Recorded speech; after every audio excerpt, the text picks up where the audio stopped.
За би 97 онд Монгол Улсын их сургууль төгсөөд энэ тухайн үед улсын их байсан худалдаа хөгжлийн банкнд 2 жил ажилласан.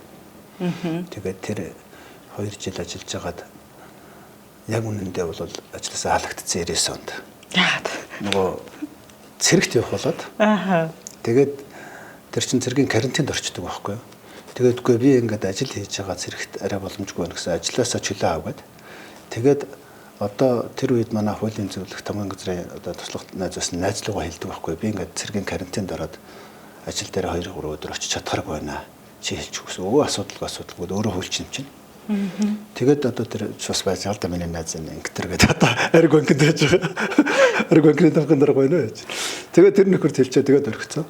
2 хоногийн дараа орсон чинь яг тэр үеэр тэр нөхөр чөлөө аваад бас нэг найзтай дамжуулаад тэр хэдэггүй тасалсан болоод 3 хоног ажил тасалсангаа очисон чинь ингээд хоёлаа хамталагдсан уу? Гэхдээ манай хоёр найз болохоор аль биесээр чөлөөгөө авцсан. Гэхдээ намайг дахиад чаасан дамжуулсан л байсан юм билээ. Тэгээд дамжуулсан найз нь сайн ойлгоогүй ч юм уу тэгээд халагдсан. Тэгээ алах гээд ингээд тойрхон явцсан. За одоо тэгвэл гараа гэж л утсан. Нэгт хэрүүл зарах гэсэн ч юм. Тэгээ одоо би найзтайгаа хаяа цаашлуулаад өгдөг. Чамаас бол би ажилласаа салгажсэн шүү дээ.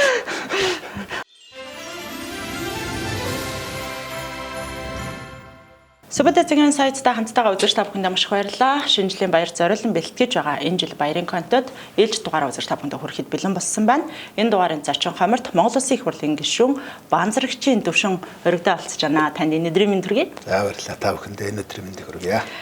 Тэгэхээр ер нь таны хувьд яг эцэг гэхээсээ хэдүүлээ. Аль нутгийн хин гэдэг хүний үр хөвгөд вэ? Энэ талаар хоёлаа яриагаа эхлэе. За намайг Банзрагчийн төвшин гэдэг Завхай аймгийн Баян хайрхан сумад төрж өссөн. Аав нэмийн банзрагч маань эцэгээс гуруула ашид банзрагч одоо Жаданбаа гэсэн юм 3 хүүхэдтэй. Тэгээд тэр банзрагч дунд хүүхдийнх нь одоо манайх тавуулаа эцэгээс. Тэгээд би айл яг дундлын хүүхэд 2 дүүтэй, 1 ах, 1 эгчтэй. Тэгэхээр яг голынх нь хүүхдийнх нь шүү дээ. Тэгэхээр таны аав банзрагч гэж чи өөрөө одоо бурхны номын нэр шиг санагдаад байна тий. Тий, ер нь банзрагч Жадан гэдэг чи одоо судрууд шүү дээ. Тэр утгаараас яг банзрагч гэдэг нэрийг бол таны аадаас өгсөн байна тий. За тэгвэл төвшин гэдэг нэрний утга учир юу вэ? Тий, хүүхэд байхад нэг чаашлуулаад ярьж лээсэн. Миний төрсөн тэр онд Дөвчин зан гэх сайн барилдсан юм лээ. Дөвчин зан. Тий. Тэгээд Дөвчин гэд нэр өгчээснээс үлдээ ихтэрхээ сахилахгүй болчих магадгүй гээд дараа Төвшин гэд өгсөн гэл нэг тэгж ярьдгийн. Гэхдээ тэр бол чаашлуулсан байж магадгүй. Ер нь бол манай аав л өгсөн юм лээ Төвшин. Бол одоо нөгөө юм дөлгөөн тайван гэсэн утгатай нэр өгсөн юм лээ. Гэтэ 10 жил тахта таныг бас нэлээ хөдөлгөөнтэй хүү байсан гэж сонссон шүү. Тэг ер нь бол жоохон бага хахта тэгээд хөдөөний хөвгтүүд чинь барилдан, задлалтан, ноцолтон те бүхэл төрлийн спорт, бүхэл төрлийн урлагаар хичээлдэг. Эдэн дотроос нэлээ хөдөлгөөнтэй бол барийн хөвгт байсан. Одоо л их том дараахан болчиход байна уу юу? Дараахан харагдаж байна. Тэгэхээр барилддаг гэхээр одоо жудо бөхөр үү, чөлөөт одоо үндэсний бөхөр үү?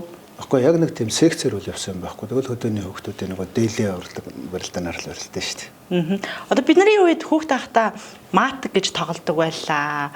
Дээс чартаа гэл. За хөвгүүд маань одоо нөгөө твэг өшгөлдөг байсан. Тэгэхээр та хэдийн үед одоо бас яг тийм хүү байв. Твэг тоглоно хөвгүүд байхдаа тэгээд дээрэс нь матг тоглоно. Тэгэл одоо гадаа заалгүй учраас гадаа сакс болвол тэгэл ширээний тенсгэл бүхэл юмнуудыг л оролдсон шүү дээ. Бүгдийг орлоо. Энэ л орлоо. Нэг хийхийг үлсэн бол байхгүй. Гэхдээ нөгөө аймаг сумынхаа тэмцээнд орох хэмжээний тэгээд бас дандаа гадаа тоглосон учраас жоохон хар аргаар их юм да. Тэгж тоглодог байлаа. Хүүхд байхдаа цагдаа болно, математикийн багш болно гэж найзуудтайгаа их мөрөөдлөө олцдог байсан гэсэн. Яаж яваад эдийн засагч болчихоо? Тий, яг ер нь 10 жил байж байхдаа уг нь математик физиктэй гайгүй байсан. Тэгээд тэр чинь нөгөө аав ээжээсээ хол бас нэг 90 км-ийн зайтай суманд. Тэгээ яг конкурст гэхэлэр ерөөсөө ямар ч бэлтгэлгүй л явж байгаа байхгүй. Тэгээ нэг конкурстгаас сарын өмнө нэг өдөр холбоон дээр дуудаж байгаа очсон чи аав залгаж байна.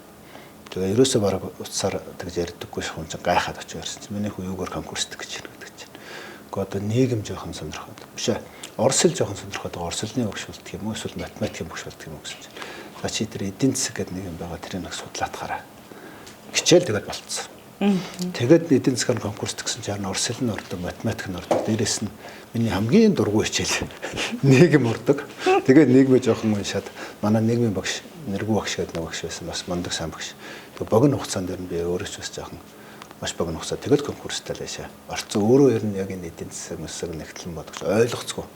Тийм л хүн тэгэл аав хэлээл тэгэл орцсон шүү дээ. Тэгэхээр мэрэгчлээ сонгоход таны аав танд их нөлөөсөн юм шүү дээ тийм.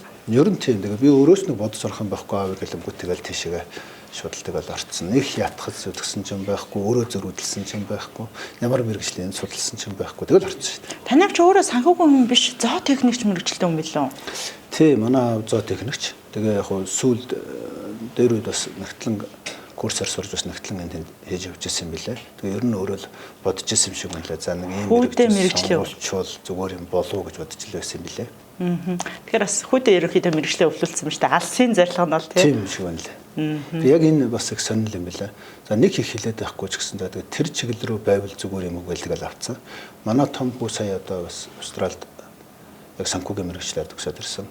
Тэгээд чи яагаад санхүү сонгосон гэсэн чинь яг боломжтой юм тав уг нь санхүү байвал зүгээр тэгэж хэлжсэн шүү дээ гэж байгаа байхгүй. Тэгэл өөрөө сонгоод явсан. Тиймэрхүү юм болсон. Анхаа үгийг та хүүтэй хэлсэн байх нь шүү дээ. Тийм тэгэхээр нэг 70 тэрхэнд нөлөөчтгөл юм байлгүй. Таны ээж бас их сайхан хөгжим дагуулдаг хүн байсан, урлагийн хүн байсан гэж сонсож байсан. Тэгэхээр энэ цаг мөчид ээжийнхээ тухай бас манай үзэгч сонсогчдоо мэдээлэл өгвөл те ээжийнхээ тухай. Манай ээж би үл залууг нь мэдэхгүй юм чинь те аймгийн хөгжим драмын театрт жүжигчин хөгжимчин тэгээд Завхан аймгийн цагаан архан сүмд клуб эрхлэгч энэ хийжсэн билээ. Тэгээд миний мэтгэл Завхан аймгийн Баян архан сүмд хөгжмийн багш байсан. Тэгээд тэтгэр тартлаа тэнд ажилласан. Бид нэр ээжийнхээ одоо тэр хөгжим сонсдгийг л гэртээ тоглож өссөн. Угаасаач бас багсаг хөгжмөд заалгаж сумын одоо сургуулийн урлагийн үзлэгт ордог байсан. Тэгэхээр 10 жил тахта та урлагийн үзлэгтээ нэлээ итгэвтэй. Багсаг ордог байсан.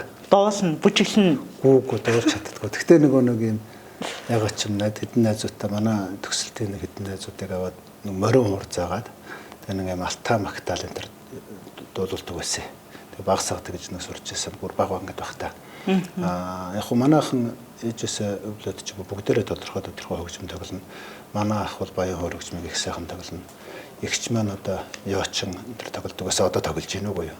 За би бас хүүхэд байхдаа баян хөр бас тоглодог байсан. Хоёр дүү маань бас яочин баян хөр энэ бас тоглодог. Ер нь тодорхой хэмжээгээр жоохон тоглоно. Тэгэхээр ээжийн авьяас танд баг зэрэг өвлөгцсөн юм шиг санагдсан. Шүлэг яруу найраг оролддог юм билээ. Тэгэхээр ер нь нийт одоо хідэн дуутай хүн бэ? Хідэн дууны шүлгийг тэрлэж байв. За хөгжим зохиодог юм шээс бас. 10 жилд байж байхдаа нөгөө хүүхэд болгоом шүлэг өчтдөг штеп бидний үед чинь. Тэгээд ном ийгээд шүлэг өчтсөн тий. Бүгдээрээ л тийм шүлэг өчтдөг гэсэн. Тэгэл мартаал байсан. Харин энэ хаан зайтай орчлон гэдэг нэг дууны шүлгийг би нэг биччихээд Бацүхгээ байдад үзүүлсэн чинь тэрийг Итахан дуу болгоцсон. Тэгээд тэр нэг Батинрал гэдэг нэг хүү дуулаад бүр тэр дууг ч юм бол нэлээд гайгүй олон түмэнд өргөцсөн штеп. Тэгээд дараа нь энэ Завхан аймгийн Морesport байштай холбооны дөрвөн байжгаад тэр нэг очрооны хөлгүүдгээд мөрний уралдаа хийсэн. Тэгээд тэр уралдаан дараа байсан сэтгэлдээ бас нэг жоохон драфтлж бичээд тэгээд алтан дэлгүүр хахад өгөөд тэгээд тэр очрооны хөлгүүдгээд дууны сайхан шүлэг үүссэн. Тэр бас их хайтахан дуу болсон. Манай оцох багч бас яг тэр жанрт нь тааруулаад гоё дуу хийгээд бас Батинрал Богшроо тэр гурав дуулсан. Хайтахан дуу болсон. Хаан зайтай орчлон дууг одоо Монгол түмэн мэдгүй хүн гэж ер нь ховор шүү дээ тий. Тэгэхээр энэхүү дуу маань хэрхэн төрсэн түүхээс нь хаалцаал. Тийм тэгээд тэр чинь миний нэг анхны дуу учраас манай найзууд тэгээд байхгүй чи хинээс суулцсан гэдэг байхгүй. Тэгэхээр би за яг энэ философийн ингээд харах юм бол хаан даатгалын тухай байгаа. Нөгөө даатгал гэдэг би бизнесээр хаан даатгалыг хэдэн найзуудтайгаа үүсгэн байгуулад тэгээд одоо бол би зараад гарцсан л да. Тэгээд нөгөө даатгалын нөхөн төлбөрүүд ч одоо ингээд хүмүүст өгөхлөөр нэг тийм байгууллагч нэг юм татхнаад байдаг байхгүй юу. Одоо зардал гэж үздэг. Гэтэл даатгалын нөхөн төлбөр чи өөрөө тухайн тэр кейс тохиолдсон нөхцөлд бол олгож байгаа бараг аврал нь байхгүй. Тэгэхээр та нар энэ нөхөн төлбөрийнхаа мөнгийг нэг сэтгэлээсээ өгч яаж. Тэр чинь наад зах нь даатгал сум хамгийн багадаа 10 нугалж авч байгаа байхгүй юу. 50 мянган төгрөгийн даатгал төлсөн хүн бол хамгийн багадаа 500 мянган төгрөг авчаад гомдоод байдаг байхгүй юу. Сайн ойлгуул одоо 10 нугалж авч байгаа. Хаач тийм одоо бизнес бол байхгүй шүү дээ. Жилийн дотор 2 жилийн дотор 10 нуглаад авдаг. Тэгээ эн чинь нэг нөхөн төлбөр авахд дээдл нь одоо 5 сая төгрөгийн хүртэл авна. Тэгтэл 50 мянган төгрөгийн л. Тэгэхээр өгж байгаа ч тэр авж байгаа ч тэр нэг юм сэтгэл хангалуун байвал нэг юм учраас тийм өөрөө авлага нэгж байгаа юм шиг бити өгөлтэй гэж хэлжсэн. Тэгээд тэр үгээ би найруула биччихсэн. Тэгээд яг тэрний саатлын философи нөх юм бол яг л даатгалын нэг юм яг л нэг юм ядарсан үед буцалтгүй туслах яг бие биендээ итгэх итгэлцэлтэй хариу нэхгүй байх энэ гэсэн санаанууд л байгаа. Тэгээд тэрийг би найзуудтай хэлсэн чинь чи өөрөө зохиосон юм байна гэж тэгээд өгдөг байхгүй. За яг таны бизнесийн түүхийг нэвтрүүлгийнхаа жаахан төсгөл хэсгээр уул ярих болно.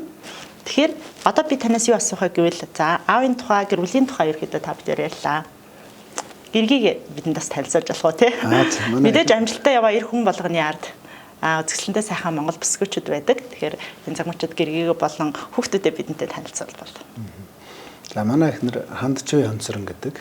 Тэгээд энэ Улаанбаатар хотод төрж өссөн. Манай Адам аавч одоо Өмнөгов аймгийн Ариат хүн. Одоо тэр Морт Пүрв гэж сайн улсын харцаг хүн байсан. Тэдний одоо төрсөн ах хүн байдیں۔ Тэгээд би эхнэрээ цаашлуулаад манайхаас бүх төрх юм байна гэж ажилладаг байхгүй. Адам ээж маань бас энэ Арангай аймгийн одоо гаралтай хүн. Тэгээд хотод манай эхнэр хотод төрсөн. Тий. За манайх 4 хүүхэдтэй. Тэгээд том маань одоо дөнгөж сая энэ жил Австралид сургуулаа төгсөөд дөнгөж одоо ирчээд нөгөө дипломач аваагүй байж байгаа. За тэрний дараагийнх нь охин. Тэгээд бас Австралид тэр Сиднейх сургуульд 1-р курсаа төгсөж одоо амралтаараа ирчээд байж байгаа. За тэрний дараагийн нөхөр болохоор банд. Зөвхөн сахилгагүй нөхөр байгаа. Сая тэр кикбокс улсын аваргаар өсвөр үеийн насны ороод бас улсын авраг болсон гэдэг жисэн. Жохон сахилгагүй хөдөлгөөнтэй нөхөр байгаа. Таны баг насыг дураасан юм шүү. Магадгүй тий. Өөрөөс нь тэр тэрхий боксер явчих гээд байгаа. Тэгээд өөрөө тэгээд жоохон сонирхож байгаад явандаа болох үз. За хамгийн бага нь одоо 9 настай охин. Энэ орчлон сургууль сурдаг. 6 дугаар сарын 1-ний реклам тавсан байсан. Од охин байх нэ шүү дээ тий. Тэгэхээр алдарт цэцэг байх нэ. Аавын үргээ хэр сайн гүйцэтгэж байна. За тэр ер нь бол яг хуу ерөнхий нэг юм нуруу хааны хувьд бол би ч одоо гайгүй аав гэж боддог. Яг өдөр тутмын ажил төрөл рүү нөрөхдөө бол таарах шүү дээ. Ажилласаа болдог ч юм уу. Ер нь жоохон ажил өрөөнд ихнэр хэлээд идэв. Яг тэр тал руу бол юм. Тэгэхээр таны арыг бол баттаадаг гэргийдээ бас энэ цаг мөчийг ашиглаад сайхан одоо хэлхийв гэсдэг чин сэтгэлийн үгээ бас уламжлах боломжийг би танд олгоё.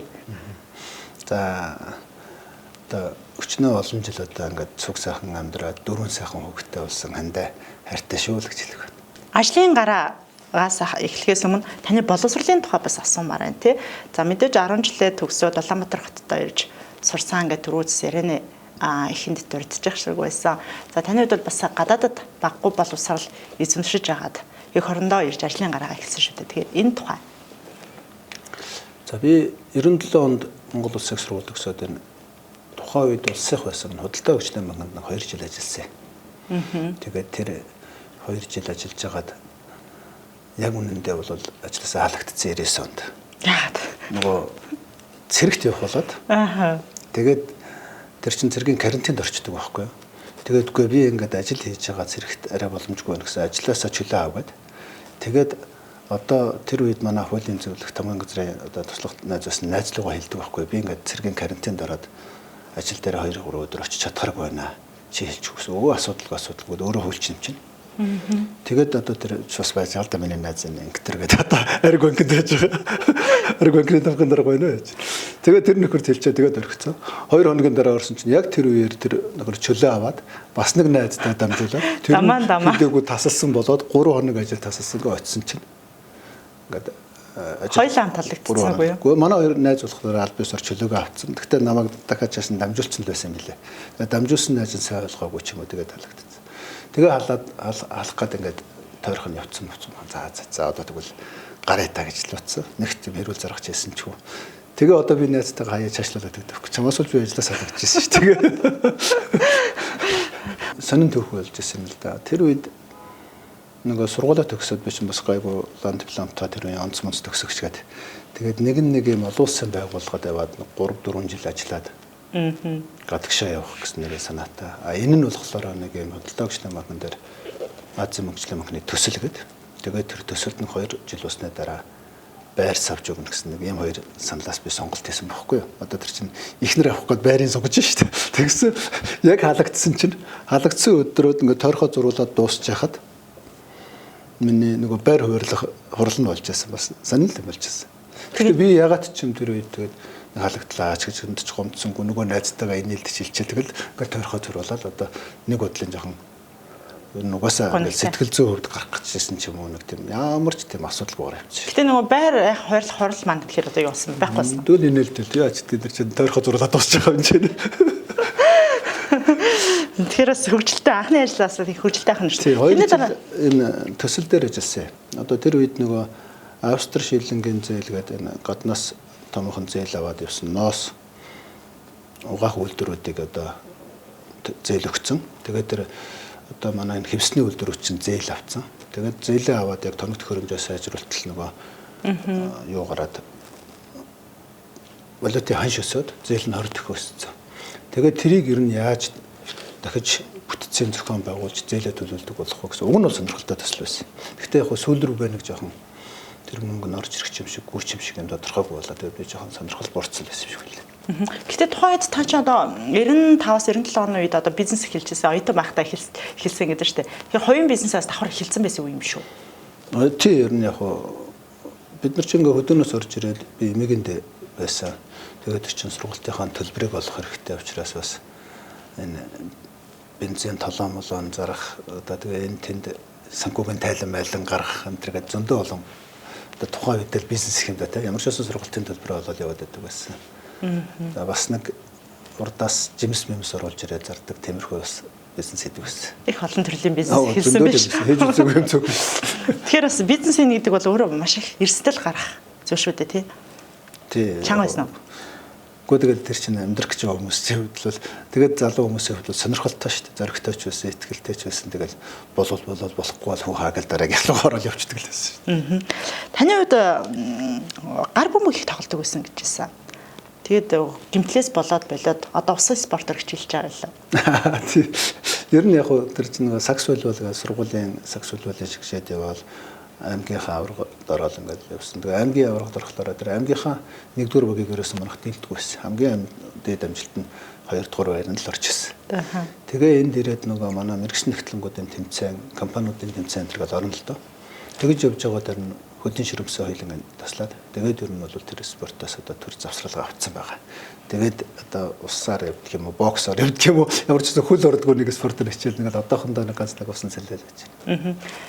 Болж өгвөл бас гар бөмбөгийн спортоо эргээ ирмээр л байна. Чи одоо нэг өсөрч дүүлэхгүйгээр нэг тийм тоглолчмор л байна. Таны хувьд бол Цавхан аймгийн Баянхан сумын хүүхэд, Хөдөө нутгийн хүүхэдтэй. За Хөдөө нутгийн хүүхэд одоо Монголын даатгалын салбарт хэрхэн яаж амжилттай ажиллаж өнөөдрийн оргилд хүрч чадав гэдэг түүх бас их сонирн байна л да. Тэгэхээр таны хувьд яагаад заавал даатгалын бизнесийг сонгосон юм? Яг бизнесээ эхэлсэн түүхүүдээсээ бидэнтэй хуваалцвал хаан даатгал, миг даатгал гэдэг тийм. Мэдээж бизнесмен хүний хувьд одоо ямар нэгэн байдлаар зориг золиос гарахгүй бол амжилтанд хүрдэггүй гэж одоо олон бизнесмэнүүдээс бол миний хувьд бас сонсч байсан. Тэгэхээр бас унаж бас хувьд бол зөндөл байсан баг. Тэгэлгүй яг ер нь анхны бизнесмен одоо за яг ер нь тухайн ганцхан аим шиг л юм да тийм. Арай тогтолцоотой гэдэг нь тэр жимс. Тэгээд урдаас найзуудаараа жимс зөвлөгөө. Би ч өөрөө амьдсан ажилтаа дандаа найзуудаараа хэлгүүлдэг, хамтарч хийдэг. Тэгээд энэ нарийн жимснүүдийг оруулж ирээд энэ Sky дэлгүр гэдэг нэг дэлгүр нэгдсэн шүү дээ.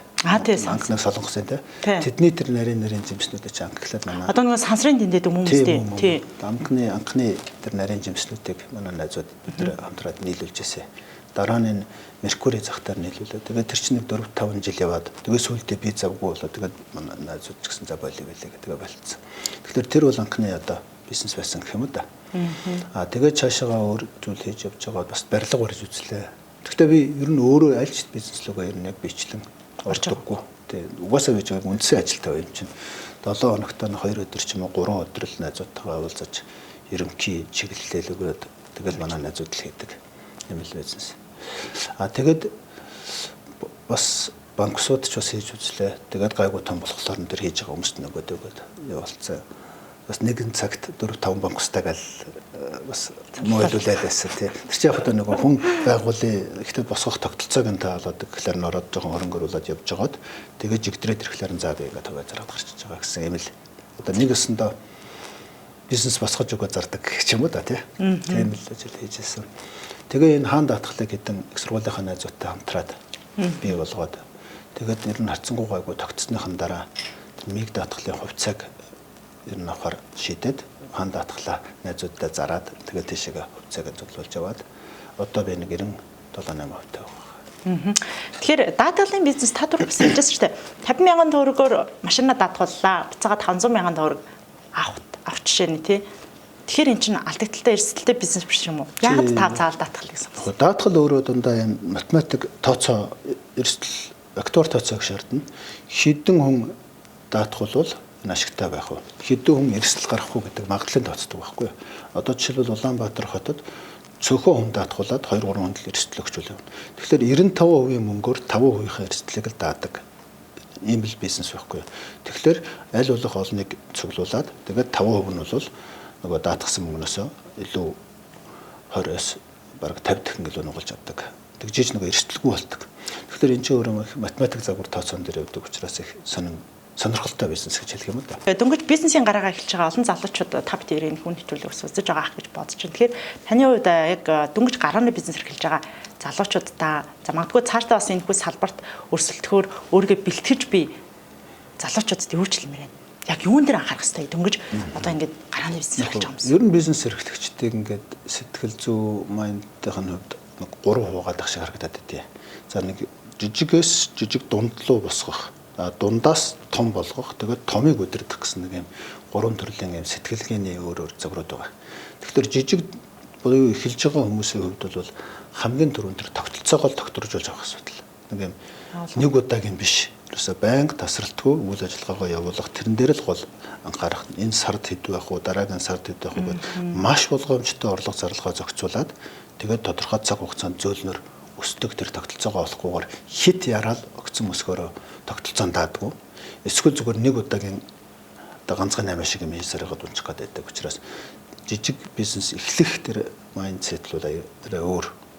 За тэгээд жижигээс томруулах нь бол бас дараагийн арай жоохон үр ашигтай тогтолцоогоо хийх сайжруулах гэдэг нэг өөр. За томыг удирдах нь бол соёлоор удирдах гэдэг дахиад бас арай өөр ур чадвар шаарддаг байгаа. Тэгэхээр гарааны бизнесүүдийн хувьд хамгийн ихний одоо тогтолцоо 1-2 жилийн дотор тасралтгүй жижигээр өсөж одоо унчихгүй байх тэр тогтолцоог сэтгэл зүйн хувьд бол маш бэлтгэхгүй бол ер нь гарааны бизнесүүдийн ихэнх нь огцон өсгснөөс л болж юм шиг харагддаг шүү дээ. Зүгээр. Тэгэхээр олон улсын бас алдартай бизнесмэнүүдийн төвийг бол таны бас нэлээд судалдаг байх тий. Магадгүй одоо хүн болгон л одоо өөрийнхөө мотивац авдаг бизнесмэнүүдийн төвийг илүү судалж уншдаг. За тэгээд тухайн сэдвүүдээс нь одоо өөрсдийнхөө бизнес дээр хэрэгжүүлэх тохиолдлууд бол их байдаг. Таны хувьд Warren Buffett-ийг л жоохон уншдаг л да. Хөрөнгө оруулагч хүний нэг юм майндсет байдаг л да. Орилваа юм өөрөө хийхгүй дандаа бусдаар хийлгүүлнэ. Тэгээд нэг унтчихт нь ч гэсэн хөрөнгө нь өсөж гин гэдэг нэг логик байдаг шүү дээ. Тэгээд тэрийг яг аливаа бизнесийг өсгөх гэж байгааг нь мэдэрдэг. Эсвэл яг тэр чиглэлийн зөвлөгөөнүүдийг өгж тэгээд тэр үндсээр хувь нэмэр оруулдаг байх тэр сэтгэлгээгээл би илүү сонирхож судалдаг. 2008 онд хан уул дүүрэгт ардчилсан намаас дүүргийн төлөөлөгчөөр нэр дэвшсэн. Тэгээд тэнд одоо ардчилсан нам хан уул дүүрэгт анхудаа ялсан. Тэгээд тэнд дүүргийн төлөөлөгч 4 жил хийгээд дараа нь 2012-аас 16-аас нийслэл 20 онуудад нийслэлд 8 жил байсан. Тэгээд ер нь бол миний гол мөрөөдөж явдаг юм чинь улсын төсвөлтэй. Улсын төсвийг зөв болгох, улсын эдийн засгийн тогтолцоог нэг яаж сайжруулах вэ гэдэг л юм л мөрөөдөлтэй учраас орон нутгийн төсвүүд бол бас яг нэг нүгүүдээ хэлэхэд бас тийм оролцоо дэх мута байсан би өөрөө. Ерөнхий загварчлалыг харчаа за энэ чиглэл юм байна. Гол нь бид нэр одоо яг энэ хууль эрх зүйд төсвийг яаж сайжруулах вэ гэдэг. Угаасаа би нөгөө докторийн ажлын нэг сэдвч гэсэн бас улсын секторын санхүүгийн менежмент тал руугаа байгаа. Мэргэжлийн нэгтлэн бодлогчдын институтээр сонирхож судалж байсан зүйл ч гэсэн яг нь улсын секторыг яаж санхүүгийн хувь сайжруулах вэ гэдэг талаар л жоохон судалж байсан учраас энэ их хурлд бас ер нь энэ чиглэлээр л жоохон ажиллая гэж бодсон. Энэ хөө улс төр дарсан байх нь. Тий. Таны хувьд чинь Цахимгийнхаа очрваа нэг хүлэг хөдөлгөөний тэргүүн тий. Уяа ч юм уу? Морьцоор хурд морьцоор морин хүйдэггүй. Хүүхэд байхдаа яг ганц нэг найзуудынхаа морийг нал унаач өгдөөс. Үгүй нэг уралддагчгүй. Тэгвэл одоо нутгийнхаа шоолно шүү дээ. Яг бодлоо яриад байгаа. Зүгээр яг найзуудтайгаа морь унаад сонгон мөнгөнд явах гэл ингээл хөдөөний л хөвгтөм чинь жим саданд явна. Жим саданд явах гэл ингээл явна л да. Ер нь яг энэ очрооны хүлэг морь спорт өштэй холбооны тэргүүн одоо бараг 8 жил хийжлээ. Тэгээ энэ морины уралдаан их сонирхдаг байхгүй юу? Тэгэхээр тэр утгаараа манайхан заач тэргүүн хийгээд гэл гэсэн.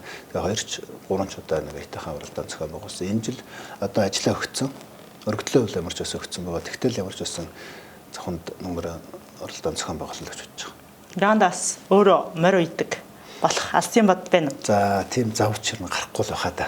Морь уяхаар бол уяхаар л бас олон сайхан морьдод бас найс нөхдүүдээс бэлгэлсэн олон тод манлаа ячид бас олон хурдан адуунууд бэлгэлсэн. Тэгээд бүгдийг буцаагаад бэлгэлчих тийм дөө. 2024 он бол таны хувьд бас их онцлогтой жил болж өнгөрчих шиг байна. Болироод чинь тий. Одоо магадгүй 2024 онд хамгийн их борлсон төвшинхүүгээр шалгарсан байхаа. Тэр чинь тэр зураг бол сошиал ертөнцид нэлээд трендсэн шүү дээ. Тий. Би нөгөө хот руу орж ирснээс хойш нэг л үндсэндээ бол хотын хөвгт болсон байхгүй. Бараг л хөдөө явах зав гарахгүй шахаа. Тэгж байгаа сая сонгуулиар хөдөөгөр явсан. Тэгээ эхний үед тэр чинь нөгөө уруул хатаад нүүр түлэгдээд улаан амс өгөөд алга алдчих байгаа байхгүй. Тэгээ сүүл дээр нөгөө угаасаа хаанаас гаралтаа тэндээсээ гаралтаа гэдэг шиг дасаад сайхан цэгцрээд явсан шүү дээ. Тэгэхээр яг нь орон нутгаас сонгуул дэвшнэ гэдэг бол бас хэцүү. Ялангуяа энэ Баруун аймагт 78 сум 2 тосгон. Тий, 2 тосгон гэдэг чи одоо бараг 80 хүрэлцэх ямарч боломж байхгүй. Тэгээд яг сонгуулийн урдчилсан байдлаар маш яралтайгаар одоо өдөрт 3-4 сум гэдэгтэл 50 гаруй сумаар тойрсон. Яг эд сонгуулийн сурчлагын үеэр бас 50 гаруй сумаар тойрсон. Тэгэхээр орж үзээгүй сумууд их бий. Тэгээ яг нь үнэхээр сайхан байгальтай газар юм. Говьтай, ховд ус, завхны одоо бүхэл уул ус тэр сайхан байгалыг бүгдээрнгийн үзээд тэгээд нөгөө байгаль амтэ гэдэг нэг тэнд харагчлаа л да. Түүнээс тэгээд явж байхад бол маш их ядар штэ нойр хоолгол өдөр шингүүл 3-4 сумаар явж байна. Гэхдээ нөгөө байгальд байгаа даа учраас хүн энерги авдаг гэж огт ядраагүй штэ. Сүлдэг өөр галзаад гараад ирсэн. Тэгэхээр бас дөрвөн аймгаар тойрох боломжийг энэхүү сонгуул олгосон шүү дээ тий. Тэгс энэ ч бас том боломж штэ. Таны хувьд бас өв соёл талдаа нэлээ анхаарч бас судалдаг юм уу гэж харсан. Яг одоо Завхан нутгийн тухайд бол одоо байгалийн дурсгалт газруудаар цуврал контентууд хийж харагдчихсан тий. Тий, ер нь 2016 оноос хойш завхан судлалт төгөөд энэ залуу эрдэмтдийн клубүүдтэй хамтраад тэгээ бид нар одоо завхны угсаа, гарал, нутаг ус, түүхийн төлөв бүх юмнуудыг яг шинжлэх ухааны талаас нь судлаад 30-аад бот ном гаргацсан байж байгаа завхан судлалтынхаа. Тэгээ яг сонгуулийн үеэр тэрийг нэг талаас ашигласан. Ер нь бол баруун аймагуудын баруун 5 аймгийн одоо Баян Улгийн ховд ус, говьлоо завхны ийм сонсдог номыг флаш хэлбэрээр гаргацсан байж байгаа. Нэг аймагт 100 гаруй аудит зохиолсон тийм аудит. Тэгэхээр энэ түүхүүдийг бид нар сонсчиж одоо өмнөх түүхээ мэдхийг гэж би ойлгодог. Тэгэхээр заавалжгүй сонсох хэрэгтэй. 108 цаг гэсэн үү? Аудит зохиол маань тийм одоо нэг аймаг нь бараг 100 орчим цаг. 100 орчим цаг. Тэгэхээр одоо үзэгчдэд ч юм уу сонсогчдыг хизэн сүрхий. Магадгүй одоо Баруун аймгийнхаа маань худалдаж хахад Баруун аймгийнхаа өг түүхийг тухайн зохиолоос бүтэн сонсох боломж бүрдэж байна. Би уг нь бүх хүмүүст өргөчье гэсэн арай жоохон зардалтай дэлэхгүй байгаа даа. Тэгээ яг одоохондоо нэг 500-аас 1000 флаш бэлдээд ингээд нөгөө Баруун аймгийнхантайгаа ингээд өгөөл бэлэгдээд ингээд явж л байгаа. Тэр нэг үнэгүй гэхээс нэг газар тавиад хүмүүс татж аваа сонсдог бас байж болохоор юм зөвхөн бүтэц хайж байна. Нөгөө талаасаа флаш болон MP-дэр бичээд ингээд хүмүүст бэлэглээд явж байгаа. Энэ одоо нэг талаас оюуны бүтээл. Гэхдээ нөгөө талаас энэ түүхээ мэдчихэж байгаа. Ялангуяа энэ Баруун аймгийн түүхүүд чи өөрөө нөгөө жинхэнэ зүүн гарын хаант улсын түүх. Тэдний одоо багтан амжилтууд учраас үнэхээр ингээд сонсоод явхад бахархмаар шүү дээ. Мөшөж бахархмаар гайхалтай. Таны эмээ бол Завхан аймгийн Баян архын сумаас улсын хурлын одоо анхны эмэгтэй депутат. Таны хувьд Баян Архин сумын анхны улсын их хурлын гишүүн. Тий, манай эми сангийн Манддива гэж хүн байсан. Тэгээд бас тухайн үеийн ардын хурлын анхны эмэгтэй депутатаар сонгогдож байсан. За манай аавын дүү Нэмэн Жодом гэж хүн энэ Ховдын багшийн дэд сургуулийг үүсгэн байгуулахаас эхлээд деканаас одоо тэтгэвртэй настай ах маань байгаа. Тэр хүн бас ардын хурлын депутатаар сонгогдож байсан. За миний хувьд бол одоо сая Завхан аймгийн Баян Архин сумаас бас анхудаага сонгогдож байгаа. А гэхдээ энэ үннээсээ гэхээсээ илүү одоо нөгөө бахархаасаа илүү хийх ажилласаа жоохон санаа зовж байгаа шүү дээ. Тий. Том хариуцлага шүү дээ. Маш том үүрэг хариуцлага итгэл гэсэн үг. Тий, оногдож шүү дээ, тий. Тэгэхээр энэ том үүрэг хариуцлагуудыг хуваахлаар за эн чинь найз нөхөд ойр тойрны хүмүүс нэг итгэл үнэмшлүүлсэн байж байгаа. Ах トゥ удам сүдрийнхэн ч бол нэг итгэл үнэмшлүүлсэн байгаа. Аймаг одоо бүсийнхэн маань нэг итгэл үнэмшлүүлсэн. Улсын хэмжээнд бас нэг томоохон бодод төлөвлөж байгаа юмнууд байгаа. Энэ төвшнүүдийн ялгахлаар хамгийн одоо том үүрэг бол эцсийн дүндээ энэ улсын орныхоо төлөө зөв зүйл хийх л хамгийн том хариуцлага гэж ойлгож байгаа. Түрүү ярианы донд бас дурдчихсан нийслэлийн иргэдийн хурлын төлөөлөгчөөр одоо сонгогдож явах үедээ ер нь улс төрд орох үедээ миний одоо мөрөөдлийн нэг хэсэг улсын төсвийг эмх цэцтэй болгохоо гэж байсан. Тэгэхээр 24 онд таны мөрөөдөл баг зэрэг биелэлээ олсон юм уу гэж бодож суун л та. Яагаад гэвэл 24 онд одоо 25 оны төсвийг баталахад таны хувьд бас нэлээд жинтэй хувь нэмрээ оруулсан шүү дээ тий. Улсын 25 оны төсөв алдагдaltaа орж ирэхэд за 3 гишүүний хамт анх 3.6 их найдыг танах боломж байгаа гэдэг мэдээллийг бол анх хийжсэн. Тэгэхээр мөрөдлө биелүүлсэн байна та энэ онд зөв үү? За бүрэн хүрээгүй л байна. Ер нь бол хамгийн эхэлж энэ улсын төсвийг чинь ингээд хуулиар ингээд хязгаарласан юмуд байгаа. Тэгээд тэр төсвийн тодтолтын үеэр бол хэлжсэн шүү дээ. Төсвийн доктортой байдлын хуулийг өөрчилж болохгүй маа гэж. Төсвийн доктортой байдлын хуулийн дээрээс юу өөрчилсөн бэ гэхээр улсын төсвийг огцон өсгөхийг нь зөвшөөрсөн. Гэтэл энэ төсвийн доктортой байдлын хуулиар огцон өсөхгүй нэг тодорхой хуваар өсгөхөөр тийм заалтууд юм бид нар 6-1-3 гэдэг заалтыг аваа хийсэн байхгүй. Тэгээд тэрийг чинь тухайн үед нь лээд эсэргүүцээд бараагүй. Тэгэл яг л одоо дараагийнхын дагуу төсөв огцон өсөрж ирж байгаа шүү дээ. Жишээлбэл 24 оны эцсийн төсөв бол сонгуулийн жилийн төсөв маш өндөр 30 их 80 гэж орж ирж байсан. Тэгээд тодтоглоор 32 болоод сая жилийн эцсээр ингээд 35 болоод ингээд нэг жилийн дотор 5 6 их 80 35.8-аар орж ирсэн тий. Ялт төсөв. 5 6 их 80-аар өсөдөр орж ирж байгаа байхгүй. Тэгэхээр энэ төсвийн тухай ер нь товчхон мэдээлэл өгөхөд төсөв өөрөө дотоодын нутагтунд их өндөр хөвтэй болчхороо их эрсдэлтэй болчдөг. Тэгээд тэр тусмаа энэ уул уурхаагаас хамаарсан. Одоо жишээлбэл уул уурхаа дээр уул уурхаа мөнгөөр юу хийвэ гэдэг асуудал гарч байгаа шүү дээ. Оюутлахын мөнгөөр юу хийвэ? Эрдэнтийн мөнгөөр юу хийвэ? Оюутлахыг дуусчихаар яах юм? Эрдэнтийг дуусчихаар яах юм? Тэгэхээр энийг дуусгахгүй тул дахиад нэг том юм газар авах болчиход байхгүй. Ингээд мөнгөний одоо эмэл амьдрал. Тэгэл тэр мөнгөөр нь ямар нэгэн доктортой үйл ажиллагаа ажлын байр бий болохгүй урсгал төсөв дээрээ тавиал байж байгаа байхгүй. Ингэж л явж ирсэн. Одоо би хинээс асуусан тийм байгаа үстэй. Оюутлахын мөнгөөр юу хийсэн бэ? Тийм. Эрдэнтийн мөнгөөр одоо 50 60 юу хийсэн бэ? Аваад идэл дууссан. Тэгээд нөгөө барагддаг баялгаа дуусгах чадаа байхгүй. Тэгэхээр хамгийн түрүүнд энэ чинь тодорхой хэмжээнд зараад тодорхой хэмжээнд хязгаарлах хэрэгтэй байна. Хоёрдугаар төсөв алдагдaltaа байхлаар нөгөө гадаад дотоодын энэ санхүүгийн байгууллагууд чинь манай Монгол улсын эдийн засгаар дүгнэлт өгөхдөө одоо жоохон таархан дүгнэлт өгдөг байхгүй юу? Үр ашиггүй гэж. Төсөв анхудаа ингээд ерөнхийлөгчийн хоргийн дагуу ингээд алдагдaltaгүй болчихлоор магадгүй манай улсын үнэлгээ өснө. Одоо дараас нь хоёр юм харна. Энэ үнэхээр бүтээмжтэй араагийн гүйцэтгэлээ сайн хийж чадчихна уу? Дахиад дараа жилүүдэд төсөв нь алдагдaltaгүй байна гэх юм бол манай үнэлгээ өсөх юм бол нөгөө хөрөнгө оруулалт нэмэгдэх боломж орно. Гадаад дотоодоос өгөх зээлийн хүү буурна. Манай улсын одоо олон улс дахь нэр хүнд өснө.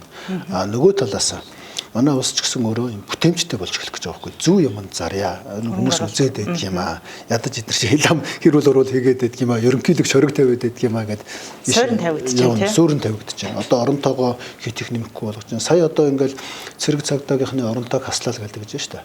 Нэг ширхэгч оронтой 24 оныхоос хасаагүй. Зөвхөн 24-өөс 25 онд нэмэгдэж байгаа оронтойных нь зарим газруудынх 50% л хасж байгаа. Шинээр нэмэгдэхээс орон тоноос хассан. Тийм одоо тэр сургууль хөвгтийн тэмдгийн зардлаас хаслаа л гэдэг нь шүү дээ. Ерөөсөө шинээр нэмэгдэх зардлынх нь л тодорхой хувийг хасж байгаа. Тэгэхээр бидний нөгөө сэтгэлгээ яаж ажиллаад байна вэ гэхээр 25 оны тэр хуучин төсвийг л байсан юм шиг болж байна. Тэгэхээр нөгөө төсөв хасагдаж чадхаа байждаг гэдэг нэг тэр сэтгэлгэл юм байна л да. Нэг нэмэгдсэн төсвийг хасч чаддаггүй гэж байгаа. За ингээ яриад байвал та бүхэн маш их сэдв байна. Гэтэ найруулагч маань дахиад ашиг байна. Захин маань нэлээд өндөрлөгдөж байгаа шиг байна. Тэр би танаас нэг 3 асуулт асуугаад бас нэвтрүүлэг өндөрлөе гэж бодож байна. За түрүү ярианы дан хэлсэн та уул уурхай бол барагддаг баялаг. За тэгвэл барагддаггүй Монгол улсын баялаг яг юу юм бэ? За ер нь монголчуудын чинь нөгөө үйлдвэрлэгч биш л гэж ойлгуулсан байгаа шүү дээ. Тэгэхээр дахиад хэлье. Монголын одоо 203 мянган малчин өрх бүгдээрээ өрхөөрөө үйлдвэрлэгч 10 хоног 20 болгож чинь 20 хоног 40 болгож чинь тэдний үйлдвэрлээд байгаа тэр ам чинь өөрөө нэг талаасаа дэлхийд хавардж байгаа хүнс органик бүтээгдэхүүн нөгөө талаасаа маш том одоо аж үйлдвэрийн бараа бүтээгдэхүүн болно хамгийн үнэтэй зүйл дэлхийд яригдж байгаа. Энийг л эдийн засгийн хэрэгэлтэнд оруулвал жил болгон үйлдвэрлээд малчтай баялагтай болно. Тэгэхээр энэний тогтолцоо хамгийн чухал. Зөвхөн уул уурхаагаараа одоо эдийн засгийн төсөөлөд авах шаардлагагүй нөгөө талд нь бага нь болох мал аж ахуйгаа жаахан дэмжих шаардлагатай шүү дээ. Дэмжиж тэр тогтолцоог нь бий болгож байнгын орлоготой болгож тэр одоо хөдөө аж ахуйн дагвар дайвар бүтээгдэхүүнийг эргэлтэнд оруулна. Ер нь бид нар ч гэсэн одоо ингээл экспорт гэж яриад байгаа шүү дээ. Дотоодын юм тогтолцоогоо бий болгочоод махны одоо Улаанбаатарт байгаа эрэлтийг 150 гаруй мянган малчтад байгаа юутай тогтолцоог ингээд тасралтгүй хангах тэр тогтолцоог л бий болгочих юм бол үйлдвэрүүд аандаа өөрөө ороод ирнэ. Тэгжиж дараа нь энийг сайжруулах замаар экспорт руу явна. Тэгэхгүй дан экспорт руу хийчихлээр логик их муутай харагдаад байгаа юм шүү дээ. Одоо зүгээр байжсэн экспорт хийе гэхэлэр хаашаа хинж гарах юм. Экспорт чинь нэг удаагийн үйлдэлээс тасралтгүй бас ядаж улиралдаа нэгийг авч явах хэрэгтэй учраас байнгын юм тогтолцоо хэрэгтэй. Тэгээд борлогдохгүй байгаа малаа эрүүл болгох чи, үржил угсаагийн сайжруулах чи энэ төр гэхэлэр чи нөгөө орлогогүй байгаа малчтын хувьд жоохон хол сонсогдоод байгаа байхгүй. Тэрний оронд та жилдээ 3-4 удаа малаа зарчих. Тэгж явсаар хагаад өөрөө малчч орлоготой болохоор үйлдвэр угсаагаа сайжруулна, өөрөө эрүүл болгоно. Тэгж явж байгаад за одоо тань руу экспорт хийшүү та тоон хэмжээгээр нэмээг бол ингээл явна шүү дээ. Тэгэхээр энэ тогтолцоо буюу одоо монголчуудын байнгын өөрийнх нь үйлдвэрлэж байгаа бараг одоо нөгөө барагддаггүй баялаг гэж хэлнэ шүү дээ. За шинжлэх баяр болж байна. Тэгэхээр бас шинжлэхийн тухай асахгүй байж болохгүй байх. Ер нь хүүхэд насныхаа шинжлэхийн дурсамжуудаас хаалцал хамгийн гол орцголтой, хөгжилтэй сэтгэл тоногдсон шинэ жил ямар жил байв? За хүүхэд одоо өвлийн өвгөөс ер нь голоодоо бэлэг авч ирсэн үү? Дандаа л өвлийн өвгөөс бэлэг авдаг байсан. Тэр чинь нөгөө юунд 2 удаа бэлэг авсан. Урлагийн концертанд нь орчин. Тэгээд тэр урлагийн концертанд нь орохлоор нэг өвлийн өвгнөөс бэлэг авчин. Бас онцордог гэдэг нэг бэлэг авчдаг. Тэгээд ер нь бол нөгөө бэлэг авсаар байгаа сүлдө том болсон чинь ангийнхнаасаа ичдэг болоод өөрөө нэг өвлийн өвгөн болох юмсан гэдэг хэлсэн. Тэгээд одоо утахгүй өвлийн өвгөн болох юм даа тий. Тэгэхээр одоо бол шинжлэх гэрүүлийн хэмжээнд тэмдэглэж байна. Ер нь шинжлэхийн баяраар хэр олон хүүхдэд ер нь баярлуулдаг юм та. Яг гэрүүлэрэл тэгээ би ч өөрөө яг нэг юм шинжлэлийн яг олон шинжлэлүүд байгаа нэг тийм явах дуртай биш шүү дээ. Тэгээ яалтчгүй зайлшгүй нэгэнд нь орох хэрэгтэй л болохоос биш. Ер нь бол шинжлэлийн баярыг болж игэл гэртэл гэрүүлэрэл хийдэг. Тэгвэл одоо өвлийн өвөө болох мөрөөдлөө биелүүлээд нэг шинжлэх тэмдэглэл зүгээр биш үү? Гэртээ дөрвөл өвлийн өвөө болж байгаа шүү дээ. Хөөхтэй юу? Тий. За шинжлэх баяр болж байна. Таны хувьд Монгол Улсын их хурлын гишүүн. Тэгэхээр их орон эдхийн өнцөг булан бүрд суугаа нийт монголчуудаа сайхан шинжлэхийн баярын мэндчилгээ төвшүүлбэл болох уу? Тийм. За ингээд 25 он маань одоо ингээд ирж байна. Тэгэхээр ер нь бол монголчуудын хувьд бол сэргэн мандалтын цаг ирж байгаа гэж бол би 100% итгэдэг. Бид нар улсаа төрөө одоо хүндэлж ийж, дээрээс нь итгэж ийж, тэгээд дээрээс нь Монгол улсын маань хөгжил цэцгэлэл дээр нэгж хүн болгон их баг нь хамаагүй хүчин зүтгэл оруулж ижил манай улс өгч юм. Ингээд та бүхэндээ 2025 онд эрүүл энх байж, сэтгэл санаа амар байж, улс орондоо хувь нэмрээ оруулж, улсынхаа хөгжил цэцгэлэлтэнд бас итгэж, шинэ оноо сайхан ухтаараа шинэ он нэмдэргье гэж хэлэх байна да. Сүбэт цагийн сайтын урилгыг хүлээвч энэ жил контентын манд Зачин хойморт хүрэлцэн ирсэн танд маш их баярлалаа. Тэгээд Сүбэт цагийн сайтын хамт олноос энэ хүчтэй баглайг танд бэлгэлье. За баярлалаа. Тэгээд 2025 онд гялалцын амжилтыг таньдагсыг. За баярлалаа. Нийт үзэгчтэй бас шинэ оноо сайхан ухтаараа гэж хэлье. За баярлалаа үзэгчдээ Сүбэд цэгийн сайтаас үзэгч та бүхэндээ зориулан бэлтгэж байгаа энэ жил баярын контентын маань өнөөдрийн дугаар энэ хүрээд өндөрлөж байна. Өнөөдрийн дугаарын зочноор Монгол Улсын их хурлын гишүүн Банзарагчийн төвшин оролцлоо. Дараагийн дугаараараа хэрэг уулзтлаа. Баяртай.